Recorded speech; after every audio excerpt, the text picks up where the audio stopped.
So yesterday afternoon, Pet Resources and Hillsborough County Animal Control executed a search warrant to take in animals in distress at Fur and Feather Farm, Inc. So far, since yesterday afternoon, we have confiscated 247 cats. There are still an undetermined number of cats inside the home on that property. Our operations are still continuing out at the site. We expect those operations to continue late into the evening. We have cats that are being brought in at a regular interval. We have 40 cats that are on their way now. The way we were made aware of this particular case, a veterinary clinic here in our area contacted us and made us aware that they had treated a number of cats for this rescue that were in very poor shape. As a result of that veterinary clinic contacting us, we went out and began an investigation. It led to the search warrant that was executed yesterday afternoon. This comes at a very difficult time for us. We are in full kitten season. That means the kittens are breeding. We're having kittens and cats come in. We have a lot of cats and kittens already here that we're needing to find homes for. And so obviously with more than 247 cats, our resources are stretched very, very thin. We could definitely use the public's help. They can come in and adopt cats and kittens that are not part of this investigation. They can also provide for us any kind of donations of cat food, cat litter, cat toys, cat beds. We've got a full listing on the Hillsborough County Facebook, and we can give that to you as well. But obviously, this is a very difficult situation for us. Our staff, our shelter staff, our veterinary staff, and our enforcement team have been working around the clock on this case, and it will be continuing late into this evening. Dr. Mallory Offner is here. She's one of our veterinarians, in case you should have questions about the condition of the cats that we've already seen thus far. I do need to tell you that 6 cats were humanely euthanized due to the medical condition that they were brought in. So very disturbing. But again, any questions you might have, I'd be happy to answer. It is an active, open investigation, so there are some things that I may not be able to tell you, but if I can't, I'll tell you that. So, how were you guys first alerted to this issue? Sure. So we had an anonymous call from a veterinary clinic. It came in through our regular Hillsborough County Pet Resource line. They had said that they had seen a number of cats from this particular rescue.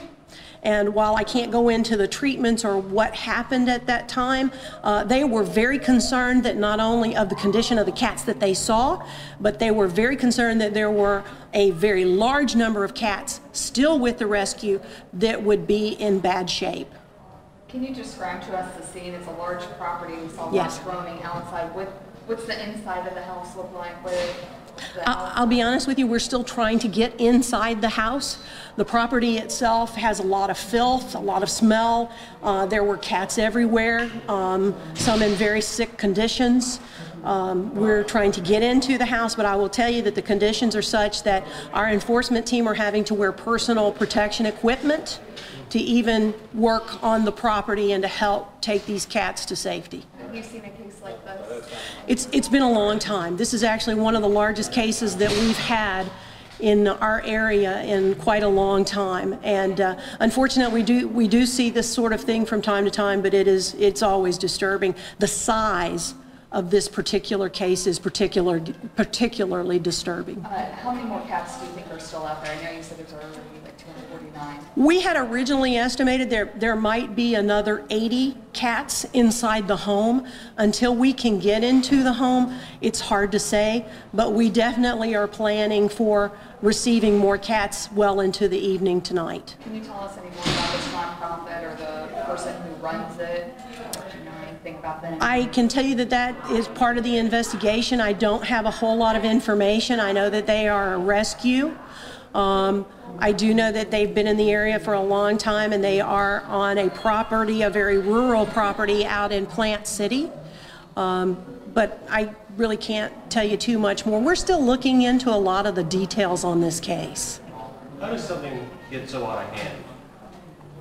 That'll be another part of this investigation, frankly. I think a lot of times both rescues and personal owners have the kindest intentions to want to care for these pets, these animals, and that care overruns capacity.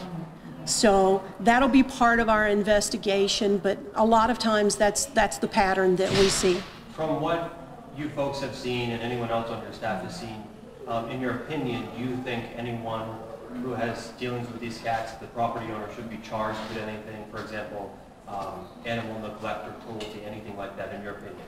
Well, I can't really give an opinion necessarily, but what I can tell you is that this is an open investigation and that any charges or all charges are being considered at this time. Nothing is off the table.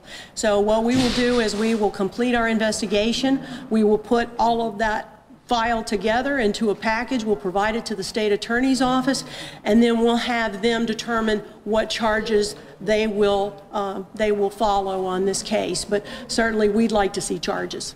Do you know if this was a man or woman, one woman show, one man show? Is it a couple? I believe it is one woman. I don't know if she had assistance or help. It was certainly a large number of animals, but I do know that there is one woman. Yes.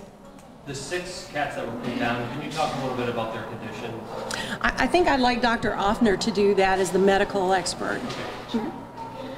So the cats that were humanely euthanized were in very bad condition. They were suffering from severe upper respiratory infections as well as just other chronic diseases.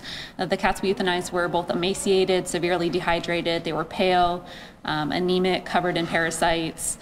They were in very bad condition and had a poor prognosis even with the best medical care. That's why we made the call for them that it was in their best interest to euthanize them. And the rest of the cats coming in, what's their condition? The rest of the cats, we do have a lot of cats with upper respiratory infection as well as parasites, diarrhea, a lot of infectious diseases. So most of these cats do appear treatable at this time. So we are working on assessing all of them and starting them on medical treatment. What does it do to your staff to see this? This is overwhelming, and this is like a, yeah. This is a trauma alert. Yeah, this is heartbreaking to see, and it's also overwhelming for the staff because we're doing this on top of our normal jobs. We still have animals coming in from the public, we still have strays being picked up, so this is all in addition to what we do on a day-to-day basis normally. How are they holding up? They're tired. We've been working on this since last night, so a lot of our staff are kind of they're tired, they're wanting breaks, and I think at the end of the day we'll all sleep pretty well, just working so hard today. Are you literally able to manage this many patients, new patients? And what's the plan going forward to have them? So this is an extreme number of animals to come in at one time. So no, we're not really equipped to deal with this number of animals, which is why we have requested help from larger organizations such as Best Friends, Animal Society, as well as the ASPCA to try to get some reinforcements for this scale of a rescue operation. Do you have enough cages and stuff for them? We're working on it. I think it would help a lot if people would come in and adopt some of our adoptable cats and kittens. That would help clear up some of our cage space to make room for these incoming investigation cats. Say your first and last name. Yeah, so my name is Mallory Offner, M-A-L-L-O-R-Y. Last name O-F-F-N-E-R. And your title? Doctor. Veterinarian. Yeah. Resource veterinarian. Have you seen anything like this? We see cruelty cases pretty frequently, but this scale is very unusual. Any other animals on that property you guys will be looking into, or is it just cats? I'm sorry if you already answered that or talked about that. Is there birds? There are. We are aware of more than 100 exotic birds that are also on the property. It is my understanding at this time that Florida Fish and Wildlife are going to be assisting with that piece. As you probably know, our shelter is geared to dogs and cats. We're not really set up to handle birds, but we are accepting their assistance with the exotic birds. Has any other agencies gotten involved besides FWC? Anyone from the national level or anything? There are a number that we're talking with at this time. I can give you an update probably later on. At this moment, I'm not aware of them necessarily stepping in, but I know they're trying to help and they're figuring out how they can assist us. Yeah. Okay. You guys want video, I'm sure, so we can absolutely, we'll help you out there.